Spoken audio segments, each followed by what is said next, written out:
All right, let's see our Emmy award-winning docuseries about the Camaro SS.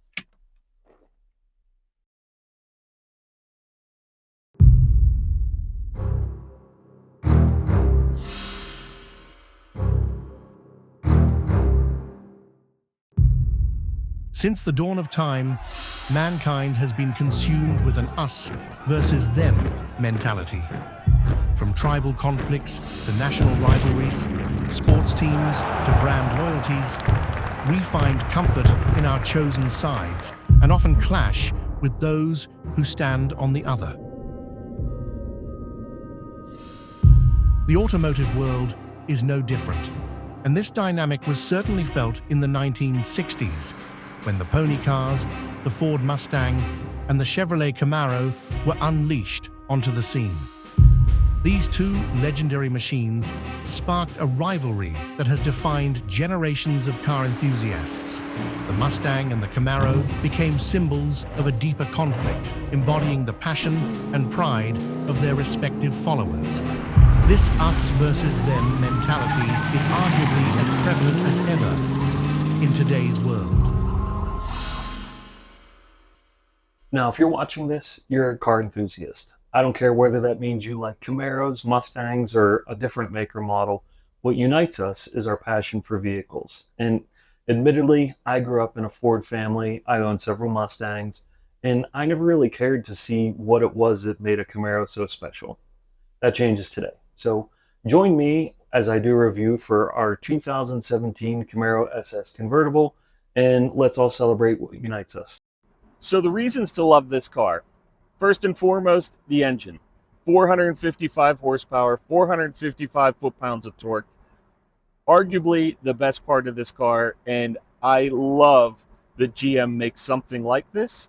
And I love that they can make something this powerful, that is this fuel efficient. On the highway, I'm getting 28 miles per gallon with the cylinder deactivation.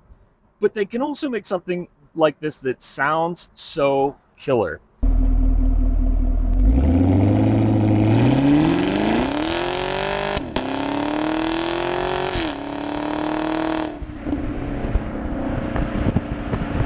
Obviously, having a convertible makes that experience so much more enjoyable because behind your ears, you constantly get the noise that this engine produces. And with this NPP exhaust, it is a sweet, sweet noise at that.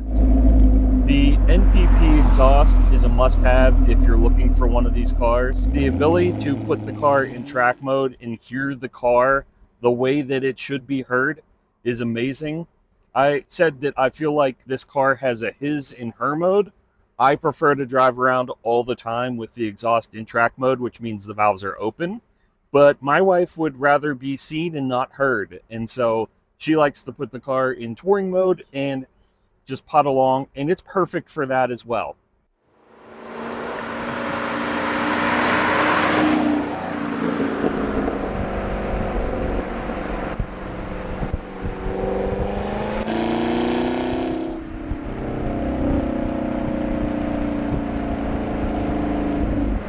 I was looking for a Camaro that had the magnetic ride control, but it's really hard to tell from a lot of the online listings. They don't list that as one of the options for the car. So I just picked the one that I liked the most and went with it. And if it didn't have that option, I told myself I wasn't going to be disappointed. As luck would have it, this car has magnetic ride control.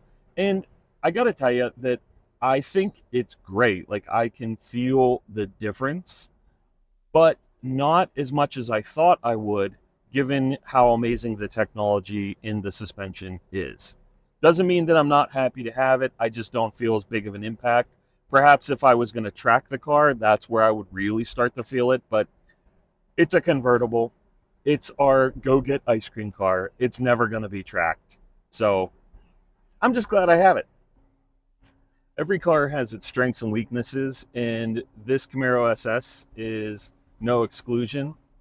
Despite the many things that I love about this car, after putting about 2,000 miles on it, I have a couple of grievances.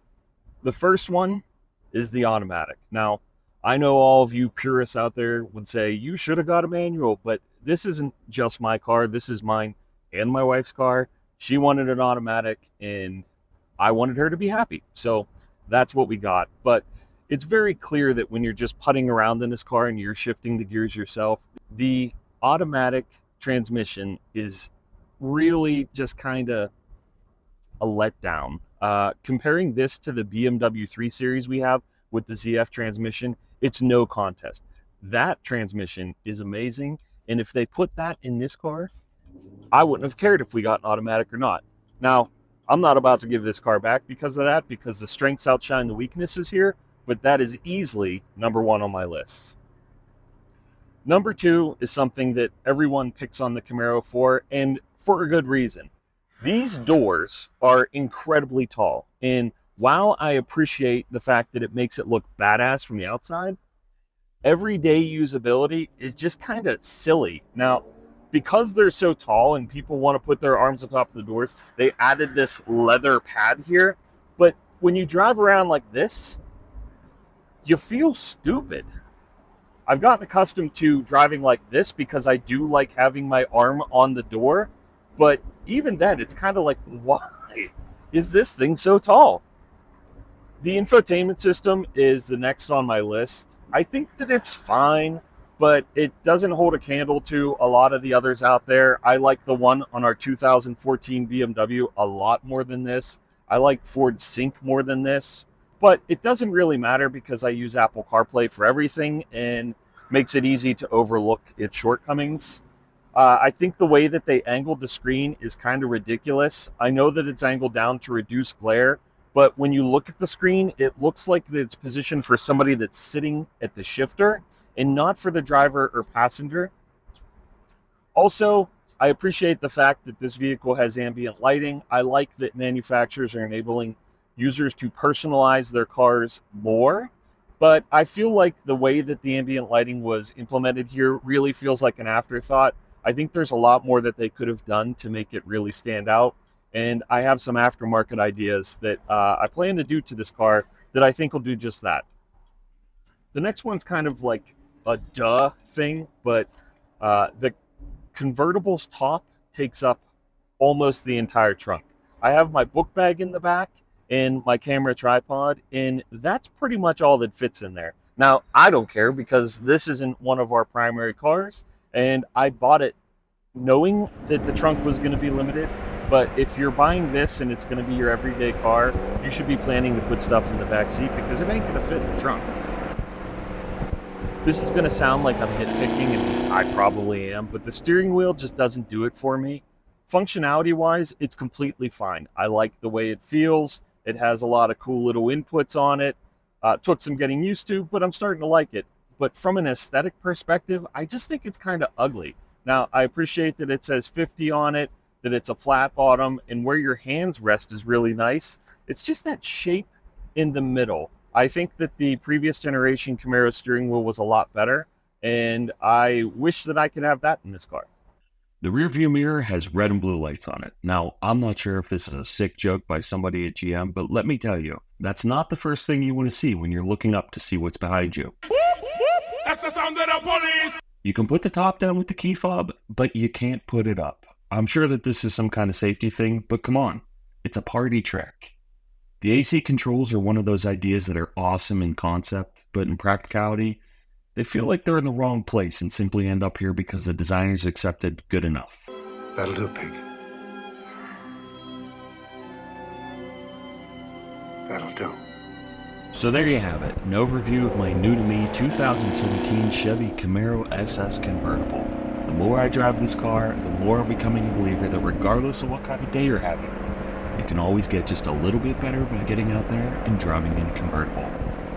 It's a perfect companion to our truck, balancing out its practicality nicely, and I look forward to bringing you more content on this car as the car parts start to trickle in. I'm Rob Schultz, you've been watching Test Driver.